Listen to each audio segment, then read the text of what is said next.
Black Hill Energy, heating homes across County Armagh. Fill up your tank for a rainy day with County Armagh's fastest growing fuel company. For latest prices, visit our website at www.blackhillenergy.net or call us today on 028 38 344 223. Black Hill Energy, Ansborough Industrial Park, Lurgan.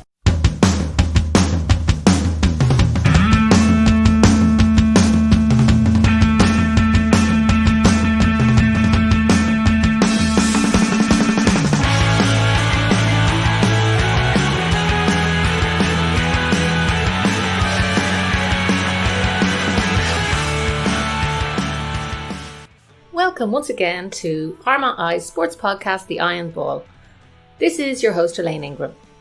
In this week's episode, I spoke to Armagh GAA and Shane O'Neill's superstar, Raymie Mackin, on her return from a cruciate injury. She signalled her return with an amazing 8 goals against Crossmaglen a couple of weeks ago and is ready to take on Armagh Harps with her club in the semi-final this week. I also spoke to Windmill Stars' new manager, Raymie Fitzpatrick, ahead of the Mid-Ulster League, which got underway at the weekend. But first, let's hear from Raymie. Well, Raymie, the last time I spoke to you was probably about 5 or 6 years ago. I don't know if you remember. It was way up. It was when you came back from the under-19s soccer. Oh, right, okay. And you were talking about, I think you were with Mccoy. Right, okay. And you were talking about trying to get off school the next day. That's a long time ago. That's a long time ago. But that's what I mean. It seems like you've been around forever. But you're only 23. Yeah. And, you're the biggest star on the Armagh ladies football team and in Shane O'Neill's. You're only back from cruciate injury and you scored 8 goals in one of your first games back in the championship there against Crossmaglen last week. So tell us about that. I mean, obviously, being injured doesn't suit you, and being in lockdown doesn't suit you because you came back with a vengeance, to say the least. Yeah, well, I suppose lockdown didn't help anyone, but if it was to help someone, it was probably someone who was injured. It sort of gave me the time to ease myself in. There's nothing better than putting your club jersey back on. So it's a special feeling. I played my first game the week before in a league game. Played 20 minutes and then played 30 minutes in the championship. But all the girls I've been training with, they've been helping me, and in training they've been doing what they needed to do to help me, and the manager has been very patient with me, so I can't thank them enough. So how does it feel to be back? I mean, it must be just amazing. I mean, obviously sport is your life, so how does it feel back on the football pitch again? It felt great. It just felt like everything was worthwhile, everything you done, all the hard work you put in. On your own and behind the scenes that no one sees. So it just felt great, and as I say, I can't thank the teammates enough because they're the ones that helped me. It's not a one road pony there on the pitch, so everyone's on it together. It's 15 players, so they all helped me. And it must have been really difficult for you because you got this injury during the Armagh the campaign last year, and you just had a brilliant win against Cork, and then you weren't it happened to you, and then you weren't there for the Mayo game, which they lost. How does that feel, being sitting there on the sideline knowing that your team need you and you're not there and you can't do anything about it? How does that actually feel? The first wee while, when you're not sort of used to that feeling, it's hard. You're sort of there. I mean, I lost all my nails from biting them and the nerves, but when you're not used to that feeling, it's not good, and you don't want to get used to it. So over the past year, I've sort of learned to get used to it and calm myself down. But yeah, it's just hard to watch when you could be playing. But that day against Cork, when I hurt myself, I think that was such a mixed emotions day because we had such a great win, but I had obviously a bad injury. But at the time, I didn't know the extent of it, so I was sort of still on a high from the match, but I didn't know what way my knee was. But it was such a mixed emotions day. But then against Mayo, when I knew I was definitely out for it, it was just hard to take, especially I think it was 1 or 2 points in it. It was a great chance to play in Croke Park in the semi-final, but that's the way football is. You just have to take it and move on. Yeah, sometimes they say, and I don't know if this is true or not because I don't play myself, but they say sometimes it's better losing is better than winning in a sense of, pushing you on. You learn more from losing than you do from winning. So does that spur, I mean, you're a little bit older now, does that, and I suppose maturity as well, Does that make you more ambitious, are the team more ambitious for this season? Yeah, definitely. I think that's something that will always stick in your mind. You take a lot more away from a game that you lose than what you win. When you win a match, you don't think of maybe what you done wrong because you've won it. But when you lose a match, you really have to think about what you done wrong and where you can improve. But yeah, like that game against Mayo, probably people didn't give us a chance. And you're 1 or 2 points off getting to an All-Ireland semi-final. So that's something we can take in now to the county scene whenever it starts back up. Hopefully it starts back up this year. But yeah, it's something we can take moving forward. And I know with the club, we lost an intermediate final the year before we actually went on to win it. So I know looking back, at the time you think it's the worst in the world, but looking back, probably losing that county final is what helped us the next year to go on and win it. And speaking about the club, so you've got a huge game coming up next weekend. How are you feeling about that, against Armagh Harps? Yeah, we're excited more than anything. I think between them and Clonard and obviously Crippen are up there, but they're the top ones for the championship this year. And obviously Armagh Harps beating Clonard, and you're always going to be favourites. But we're just looking forward to it. We're young, we're enthusiastic, we're just looking forward to being in a championship final and representing our club, representing our community. But there's nothing better than to be in a championship semi-final, and sure anything can happen on the day. I mean, you're being quite modest there. I'm sure they're looking at you as their biggest threat, especially after all those goals and everything. And Caroline O'Hanlon had a few goals on the same day. So you the two of you were in the news. As long as you keep, putting the goals in and, playing the way you've been playing, I think that, they really do have something to worry about. There's not just me, there's a few others that they'll have to worry about. If they just focus on me, then they know they're going wrong. I suppose in the last game with the goals, I literally just had to put the ball in the net. It was worked out well from our teammates, and the ball was put into me. But as a forward, I think that's what you have to do. If you didn't score them, you'd be asked questions by people outside in the half-backs. I know Louise Kenny would be asking questions if I missed some of them. But yeah, that's just what we have to do, and if we keep doing that, I'm sure we'll be alright. But I know Armagh Harps, they're strong, they're solid defence, so they'll probably have a few out in the back line. We played them in a league match and they sort of cramped the our forward line, so it'll be an interesting matchup, and we'll see where it goes. We'll put everything into it and we'll see where it takes us. And what about soccer now? Are you still playing for Sion? Are you still... No, I'm going to take a step back from it this year, so I think there's no point in rushing back. I'll take my time. I'm happy enough where I'm at this stage, so there's no point in getting too ahead of myself. I'll leave this season, I'll see where I am next season, I'll rethink about it and I'll go from there. And what about the Northern Ireland, the soccer in that regard? It's probably in the same. It's not what I'm thinking about, to be honest, right now. I'll maybe rethink about that when I'm back.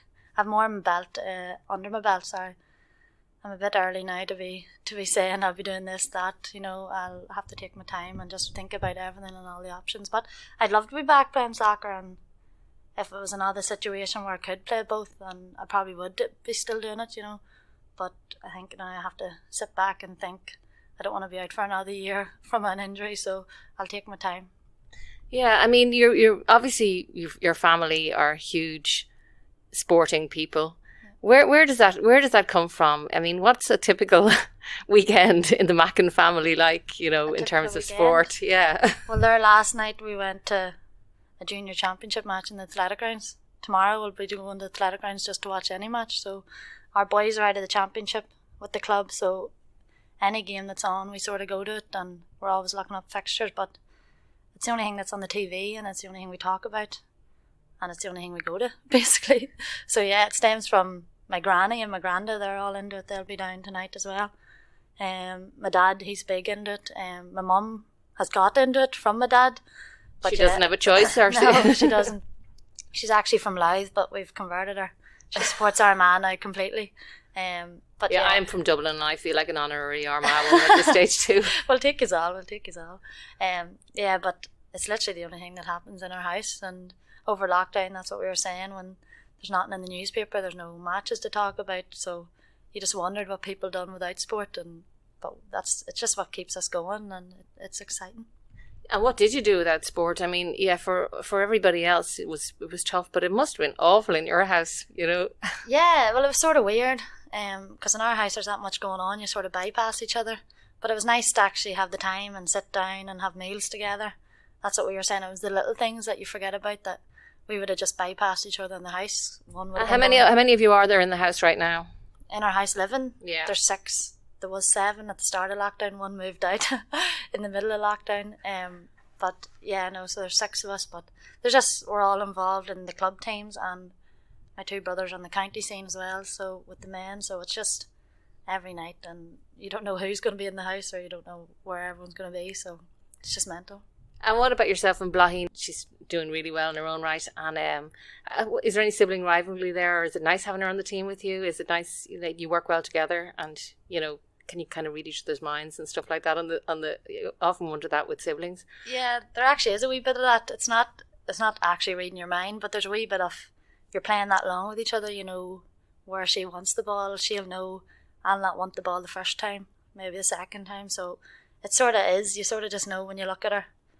She knows where I really want this ball, and she'll wait for me to curve my run or whatever. But no, Blahin's flying, and she's flying over lockdown, and fair play to her. She's worked hard, and now it's sort of starting to show in the county matches, and she done well last year against Cork. She got player of the match, so she's flying, and yeah, as you say, she's still only 21, so it'll be good to see her up there as well. And what about yourself now in terms of, you know, you were in university up in Jordanstown. What are you still there? Or? Yeah, well, I'm studying sports coaching, so yeah, well, at the minute it's all up in the air. So are they going back, or what's it? You yes, don't know yet? It's online, so whatever way it's going. How does that work with sports? It's I think every lecture's going to be online until maybe Christmas or whatever, so that's how it's going to work out. You just have to get on with it, don't you? Yeah. And yourself, what would you say now, looking back on, I mean, for somebody so young, you've had such an incredible career, and you get to travel the world, and, you know, your sport has taken you loads of places. You've been to China, you've been, you know, how's that been?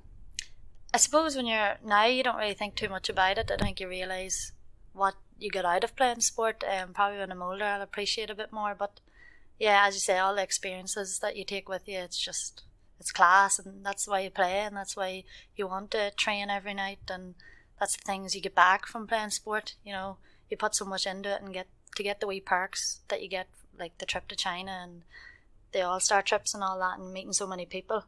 That's the nice part of sport. So what's next on the agenda then? You know, are there any? Well, there's no trips planned right now, no. But I think all our focus just is on club football at the minute. I know the counties, they're trying to get a setup sorted for maybe mid-October. I think the fixtures are starting, but at the minute all our focus is just on club football. So we've a league game tonight. We'll get it over with us, and then let's prepare for Armagh Harps. If you could look back on all of your achievements and everything, what do you think would be your proudest moment? Is there anything that stands out? Would be club, county, or? There's so many, I think, that it's hard to pick one, but probably getting to the All-Ireland final with our club, and being in Parnell Park, and all the wee Dublin boys out selling green and white Shane O'Neill's flags. You know, it's something that it'll probably not happen for a while. And it doesn't come around too often. It's a game where we sort of regret it as well because we got beat, but I think that whole year was probably the best year of football in my life, winning the intermediate county, intermediate Ulster, and then getting to the All-Ireland final. Like it was just such a special journey, and one we'll take with us forever. And what about Croke Park? Is that? Yeah, that's the aim, obviously. It's hard to get playing there when you're playing ladies football. You have to reach an All-Ireland semi-final, and that's not an easy task. But obviously that's the aim for everyone to play. It'll be tough, but that's where we all want to get. And I think after last year, you know, it really drove us on to say we're 1 or 2 points off getting there. So it's something that we can really use to our advantage and try push on from that. Are there any players or people that have like influenced you over the years in particular that you can think of that, you know, that have been influential in you know, in your game? There's been a few. I know we would always watch Armagh ladies, obviously, when we were growing up. They were getting to All-Ireland finals and winning All-Ireland finals. So you had the likes of Aileen Matthews. She was out coaching the primary schools. She would have coached me from when I was young. So the likes of her, I would always looked up to. Obviously, you have Caroline O'Hanlon, our neighbour down the road. She's obviously a big star throughout Ireland. So yeah, the likes of that 06 Armagh team, you had everyone we sort of looked up to. We just always followed them, and that year they got to the All-Ireland final. I think everyone on that team was sort of influencers to all the young ones at that age. So yeah, it'd be the likes of them. Yeah, and there wasn't really a lot of ladies football in Camla when you were younger. And how did that come about? I mean, were you involved in starting up with football? Well, we played boys football. So we played boys football up until under 12s. So we played with the boys, and then I think the year before, I think our parents and all knew there had to be a decision made because there was a good crop of girls playing with the boys, but we knew there was no girls set up here. So obviously at the start you're thinking, do we have to go to another club or whatever? But then we formed a team, and there was about 6 or 7 of us girls in the local schools playing as well. So there was a good crop of us, and we knew that, well, obviously we didn't know at the time, but the men in the club knew, the likes of Peter Lynch and our parents, it was time maybe to start a ladies team. So Peter Lynch, I think my mum, Louise Kenny's mum, and there's a few other parents that helped along, and that was from under 12. So if you look now at our senior team, I'd say there's a good strong 7 or 8 girls that were still there from under 12s. So it's nice, like, it's sort of that family connection has always stayed with us, and it'll stay with this club forever. That's the way it sort of is. Yeah, because that's definitely must be helpful, because yeah, if you've all grown up together, it's not like there's different people coming in and out all the time, so you know each other's the way you play, and you play like as a team. Yeah, that's definitely, I think, what's stood with us as well, because it's been the same team from under 12s, under 14s, under 16s, minors and seniors, and we'd probably count ourselves sort of successful over them years. We would have won county championships, and we won minor Ulster. We won obviously junior and intermediate Ulster when we were playing seniors, but in them years we were still 14 or 15 playing senior football. So it was a good few years, and obviously we sort of want to get back to them days of winning silverware, and it's just enjoyable, when you're playing with your friends, your family. As I say, you've been playing from under 12, so you know each other, you know how each other plays as well as anyone. So it's just nice. It's a nice sort of setting to have, that I wouldn't say too many other teams would have. I don't think they could look at their senior team now and say we've played every age group together. So I think it's just special. Yeah. So you're looking forward to the game now next week? Yeah, definitely. Anytime you get to a championship semi-final, it's something to look forward to. We know the challenge ahead. We know we'll be underdogs, so we'll just go and we'll give it everything and see how we get on. Does the underdogs tag actually suit you? Some teams like being the underdogs. It kind of takes the pressure off a little bit. Yeah, we don't mind it. It's not ourselves that gives the underdog tag. It's, I think, probably media and everyone else in the county, would be saying Armagh Harps would be the favourites. But listen, we're in our own wee bubble, so we'll just do what we're told and do what we've been doing over the last few weeks, working hard, and we'll see where it gets us. Okay, thanks very much, Amy. No bother at all. On the soccer front, there was a sad start to the Mid-Ulster Football League, which got underway over the weekend with the terrible news of Richard Scott, the referee's sad passing in a terrible accident. A lot of the clubs had a minute's silence before their games. In terms of the soccer itself, Rictory Rangers held Ballymacash to a draw. Rich Hill beat champions Banbridge Rangers 2-0. Market Hill Swifts had a terrific 4-3 win over Crewe, who were given the all-clear recently after a COVID scare. Canterbury had a 5-1 win over St Mary's. Oxford Sunnyside beat Bourneville Mill, and Lorville Valley, under new manager Gary Miller, lost out to Valley Rangers. As I mentioned earlier, I spoke to Windmill Stars manager Raymie Fitzpatrick after their last training session before the league got underway on Saturday. It was a wet and miserable night in Derrybeg. The former Loughgall, Lurgan Celtic and Newry City striker was looking forward to the game at the weekend over against Hanover. Hanover won that one 5-3. But let's hear what Raymie had to say about his new role and the expectations for his club in the season ahead. Well, Raymie, Delighted to be back in action, even though it's a dirty old night here up in Derrybeg. Yeah, it's nice that's the last training session before the league starts, so it was nice apart from the weather, like, so just it stopped us doing a few wee things with the wind and the rain, but yeah, all happy and raring to go now for Saturday. Yeah, what's it been like? I mean, it feels like ages since you've been out. What's it been like in terms of training and, getting the players back up and, to fitness levels and stuff like that?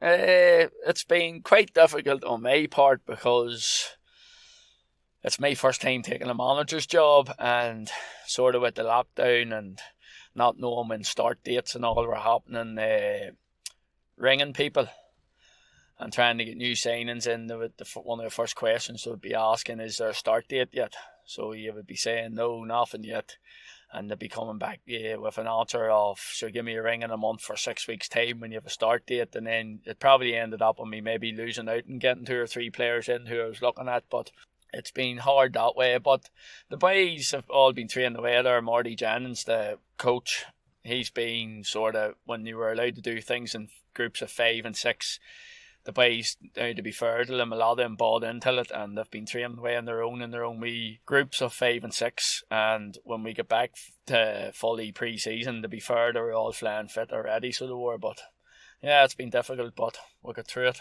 Yeah, I mean, Windmill are always have been known as a fit team anyway, so I don't think they would take too much motivation to keep the lads at it, because they always have been very motivated. Yeah. But you've just come in this year now, and yeah, what prompted that decision for you to take over managing? It was sort of put on me a wee bit by surprise. It's always been in the back of my mind that I want to get into managing. It's always been with me, like, and when Damien Hillen, who was the manager 2 years ago, came to me to sign, it was something that I put forward to Damien, that I was looking to get into doing my coaching badges and all, and it's something me and Damien talked about, that Damien sort of said to me Windmill would sort of look into helping me out with that. And then for unlucky circumstances for Damien, he had a few wee health issues and he couldn't really continue on with the management role, so he had to step down. And then with Bip McCrink, Bip as well, then sort of the wife had another child and the 3 wee ones, he sort of couldn't commit this year, so it was sort of left. The opportunity was there for you. The opportunity was there, and cousin of mine, Liam, who sort of helps out too with coaching and helping out with things, he's in along with Windmill this last good few years, like, and I actually texted him just as a joke, any names in the hat for the job, and he actually rang me and says your name's getting floated about a bit, so I just says, listen, I would be interested, and he says, would you? I says, yeah, I'd be interested in it, so it sort of just snowballed from there. Like. Yeah, because you're very young for a manager, I mean, especially with a big club like Windmill, because they're going places, I think. Yes, 37. I'm not afraid to say it, but yeah, very young, but I'm enjoying it. And yes, Windmill is they're a progressive club and a big club. Like, they've probably one of the best youth setups in Northern Ireland, and I would love to go somewhere with them myself, and hopefully we can progress. Like, my ambitions is to go up. My managerial career is to go up a higher level as well. Like, so. There's nothing stopping us doing it together as a club and the manager, maybe going up through the leagues together, and hopefully get the same aspirations as myself, that they want to maybe push on and move on. And where were you before you came to Windmill? How long were you with Windmill for before you got into managing? I've only played 2 years with Windmill, and before that I was at Lurgan Celtic for 10 years. So I played a wee stint at Newry as well, and wee stints at Lockahall, but Lurgan Celtic would have probably been my club. I was with them 10 years and I've a good connection with them, and I was sort of offered their wee managerial job there the last couple of years too, but it's a bit down the road, and I've done my travelling hopping down the road there for 10 years. Windmill are back here now in Newry again, away from home park. Did it make a big difference in terms of having players travelling up there, and now that because a lot of the players will be based around this area? Me personally, I never played at home park with Windmill, but from the talk of the boys, it was a good change. They obviously missed the setup at home park and the 4G pitch and all, but the travelling up and down the road was starting to affect a few of the boys, and they're a lot happier playing in Uri. Like, but they're like, he's not a bad wee pitch, and well, you've got it fixed up fairly well now. You've got a fairly decent changing facilities there now. It's not, it's not too bad. bad. It's not home park, but No. it's not it's not too bad. Yeah, it's not too bad. And from what we're hearing off our teams in our league, a lot of them don't like coming to Darlaggy, which is a good thing in my eyes. That's something you want. You don't want a team coming and saying, I love playing up there. Yeah. So you'd rather hear them saying they don't like playing there. So in one way, yes, you want better facilities all the time and better pitches, but it's not too bad, and to hear our team's not liking it, I like hearing that. So yeah, that's always a good thing. Yeah. In terms of players that you have in now, you've signed a few new players, I believe. So who have you got in? Noel Mccoy, Snowy. He's a great player. Great player, great left foot on him. Now, I wouldn't have got to watch much of Caribbean League his last 10 or so years, but I was just going on word of mouth. And well, I've watched plenty of it, and yes, he is a good player. Yeah, so just word of mouth off my own players as well. Lonnie Larkin actually plays for Windmill. He's been there his last couple of years. Lonnie actually put me on the Snowy, and I actually didn't make contact with Snowy for a wee while, and he kept on at me about him, and I got him signed. And Paul Donegan in? Paul Donegan come in. He's working 2 jobs, and he's children, and he's just a wee bit behind at the minute. But he can't commit fully at the minute, but he's definitely on board, and he's a good man. I've played with Paul myself. I played with him at Shane O'Lees in the Gaelic, and I played with him at down at Newry, and then at Lurgan Celtic. Paul was there too. Me and Paul would be friends. We go back a long way, and even for his experience alone, just to even help the boys along, and he's going to come in and maybe help me out with a few coaching sessions and stuff like that. But Brian Quinn, got him from Cleary. Mark McAteer from Cleary. Cleary Celtic might be too happy with me. Cleary Celtic might not be too happy. To be honest, I tried a few boys and all, but maybe listen, they can't really hold them back. They're going on to try and better themselves. It's a good league. There's very good players in it. It's a high standard, and you can't really hold boys back. Like, I've lost maybe 2 of my better players. You have to let them go on and maybe try and do things. If it doesn't work out. Well, who have you lost now? Well, I've lost Chrissy McMahon, and I don't know, I might have lost Jordan King. I don't know yet. Oh, Jordan King, they'd be big losses now. Yes, they're big losses. Jordan's on the verge of maybe going to Armagh City, but listen, I've given him my best wishes if that's what he wants to do. I've been there myself, and I told him I'd never hold him back, but Windmill will always be here for him if it doesn't work out. And the same with Christopher. He says Christopher lives in Banbridge now, so it sort of swayed him to go to Banbridge. They've been on chasing them the last couple of years, and I lost the 2 of them. But listen, the boys have gained. Wee Quinny as well then from Cleary, great ball player. Mark McAteer, great lad too, workhorse. And I can only see them boys getting better and improving when they're playing along with better players, and they're playing at a better level. They've more time in the ball, but I'm real happy with the squad. You've got the usual suspects still there. You've got John Joe. He's never gonna leave. Never gonna leave. He'll always be there, and he's the likes of boys, him and Timmy Grants and Paul Donegan's who I need round me to take the boys on. And then the talent in our squad is endless, and if they realise it, there's good things ahead for Windmill. Yeah. What are the hopes for this season? Now, last season. Do you feel in any way hard done by? Because you still had quite a few games left, didn't you? To be fair, yes, we were sort of a wee bit still in with a chance, but to be honest, I don't think we would. It was sort of mathematically unlikely. Yeah, unlikely. We wouldn't. We just tailed away near the end of the season. Things just sort of flatlined a wee bit on us, but we done well. We put good runs together, winning 6, 7, 8 games in a row, and then maybe just taking the foot off the gas. And that's what I'm trying to install in the boys, that we need to keep that level of consistency going of winning games. It's a good habit. And my ambitions is obviously if a team and the players of the ability I have up there training there tonight, there's no reason why we shouldn't be winning the league. Listen, it's a very strong league. You have Ballymacash. They seem to be quite a threat this year. Yeah, they've signed a lot of players from Irish League. They're playing off a different field than what we're playing off. on money wise. So, and then there's Crews United, Banbridge Rangers. A lot of teams there, they've maybe a wee bit more power than what we have financially. Yeah. And we don't. But still, you can look at it in our way. I have a bunch of boys up there to play for the love of football and they want to play football.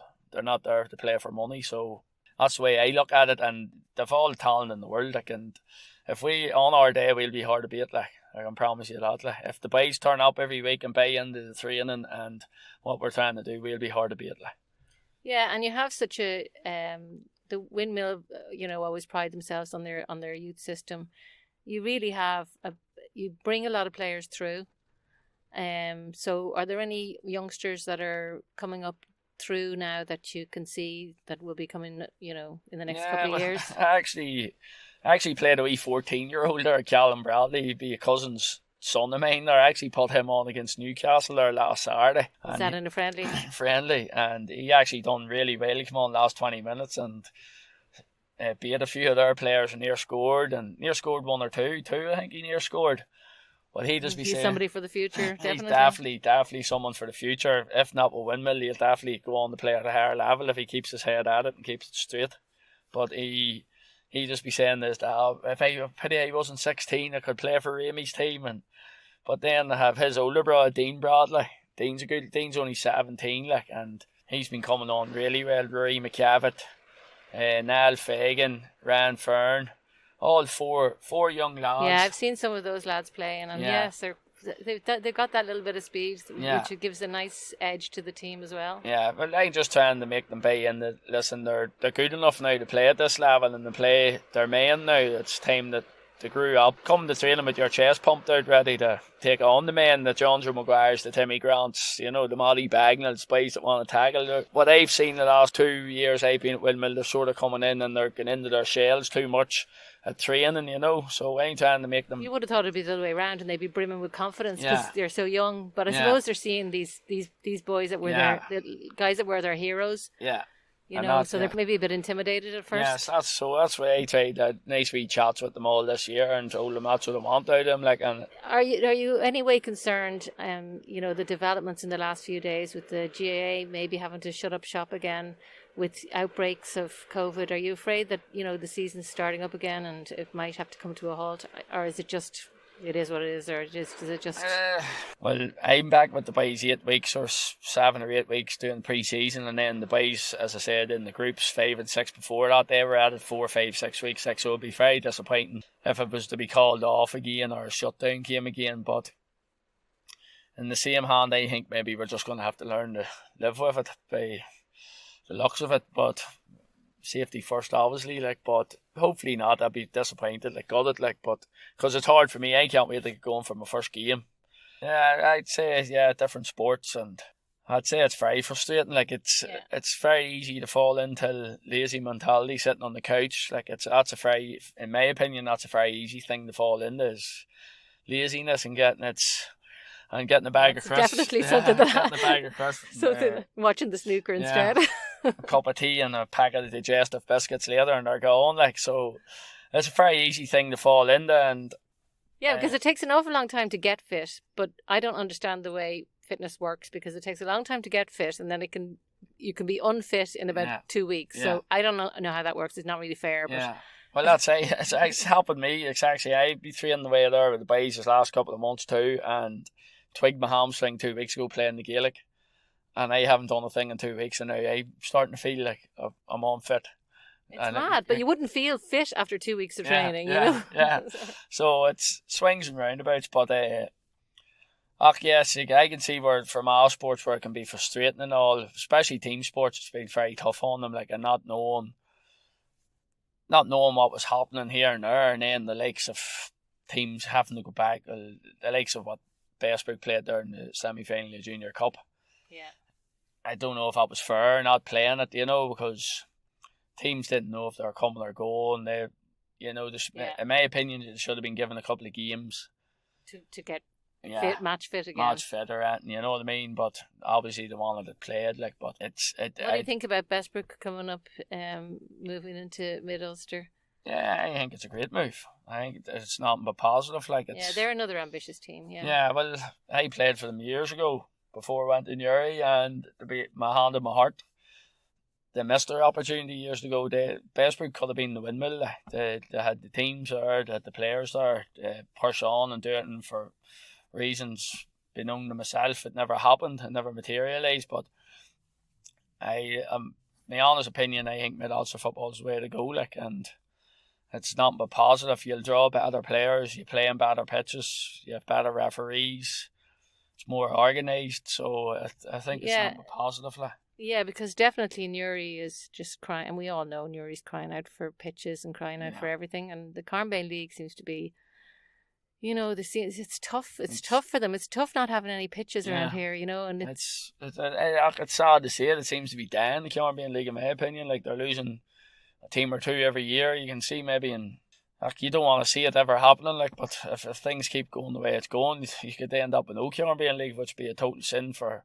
future generations of children coming through and not having a football league in your area or something. So I think there's something drastically needs to be done on the level of fields and the levels of coaching. More like Windmill, there's more an club or two around. Like this here, Newry's a big town, like it's a city. It's a big city, and they have only one sort of. Windmill's the only ones doing it with youth. You know, yes, there's wee clubs doing it, but not to the capacity of Windmill. Like, and it's there to be done. Like, but. And you look at the facilities in the clubs in Armagh as well. I mean, it's like night and day, isn't it? And the Mid-Ulsters, it really is like night and day. It's night and day, and you wonder why or what's went wrong along the way. Like that, Newry seems to be getting left behind. Like, I don't know what it is, but it seems it's miles behind. When Bestbrook will see it themselves when they go back there, and they'll be playing third division Mid-Ulster, but they'll see an improvement and everything straight away. Like. Yeah. That's great. I'm sure you'll do well, and good luck for the rest of the season. Yeah, thank you. And Liam, thank you very much. I hope you enjoyed this episode of The Eye on the Ball. If so, subscribe to our podcast and to Armagh Eye. If you've any suggestions about what you'd like to hear or any comments at all, feel free to send us a message or leave a comment. And I hope you'll join me next time for The Eye on the Ball.